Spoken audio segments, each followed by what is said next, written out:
চলে গেছে।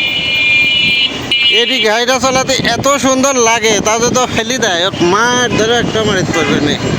ঠিক আছে রুবেল, ওরা ধরলেই মনে করে আমি বুঝি না শুরু করবো। বুঝলে যে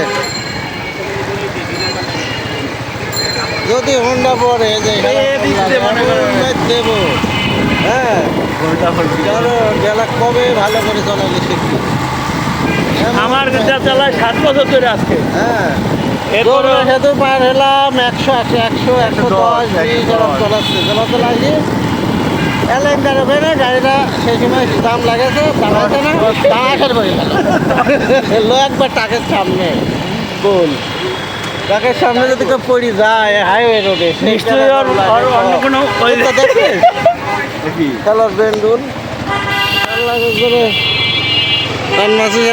আমি বললে যে তোকে সহ পড়বো না মনে করে। আবার শো আছে। আমরা 3 বন্ধু আগারগাঁ এলাকায় ঘোরাঘুরি করছি আর এখন এলজিডির সামনে আছি। এই যে স্যার এটা বাবাদুর থেকে আসছি, স্যার আসছি খাওয়া দাওয়া করছি, যে রাস্তার ওই পারে আছি আর কি। এলজিডির গাড়ি এই যে খালি রাস্তায় থাকে কয়েকশো। হ্যাঁ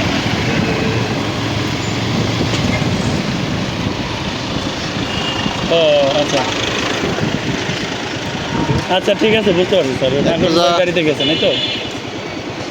ওই দা বসে রয়েছে আচ্ছা জি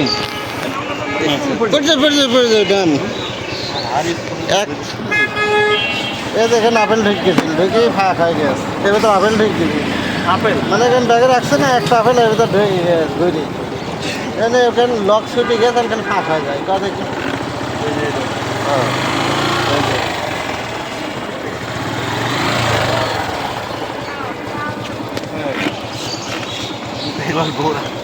ওই পান খাসি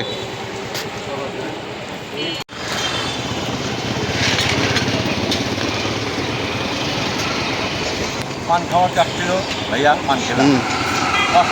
লাল এলো না কে লাল হুম, এটা হচ্ছে এলজিডির সামনে পলাল দশার পান। হোটেলের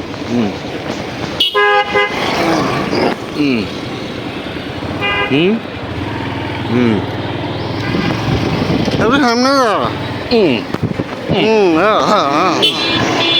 এবার তো আমি হামুডি রাখবো না।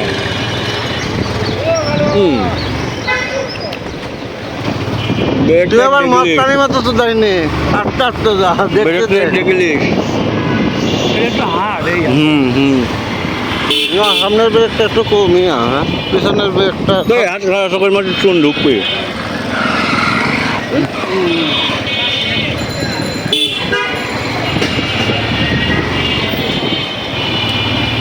এবার হুক মুখ করে চলে কে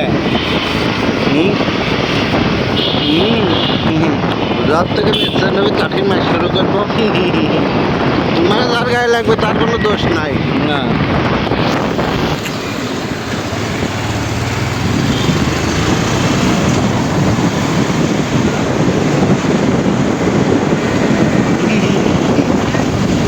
আজকে যা অবস্থা, তোর যে পেছনে সব বাল পাক গিয়া রে, সামনে গুদামেও পাকছে।